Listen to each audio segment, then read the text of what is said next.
महामहिम राष्ट्रपति रामनाथ कोविंद द्वारा छत्तीसगढ़ से 7 बार सांसद रहे भाजपा के कद्दावर नेता रमेश बैस जी को त्रिपुरा राज्य का राज्यपाल घोषित किए जाने के बाद पहली बार छत्तीसगढ़ पहुंचे, जहां रायपुर एयरपोर्ट पहुंचते ही भाजपा के कार्यकर्ता, व्यापारी वर्ग, विभिन्न संगठनों के लोगों सहित प्रदेश की जनता ने उनका भव्य स्वागत किया। आपको बता दें कि शनिवार को महामहिम राष्ट्रपति रामनाथ कोविंद जी द्वारा 6 राज्यों के राज्यपालों के नामों की घोषणा की गई थी, जिसमें भाजपा के पूर्व सांसद और कद्दावर नेता रमेश बैस जी को त्रिपुरा के राज्यपाल के रूप में घोषित किया गया था, जिसके बाद से ही छत्तीसगढ़ के भाजपाइयों में खुशी का माहौल था। और रमेश बैस जी त्रिपुरा प्रवास के बाद जब छत्तीसगढ़ पहुंचे तो उनके द्वारा रायपुर एयरपोर्ट में भव्य स्वागत करते हुए बधाइयां भी दी गई। मुझे राज्यपाल के लिए चयन किया है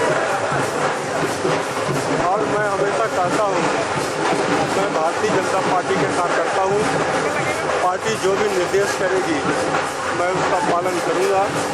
रायपुर से मारुति नंदन पांडे के साथ ब्यूरो रिपोर्ट आरजे रमजाजर।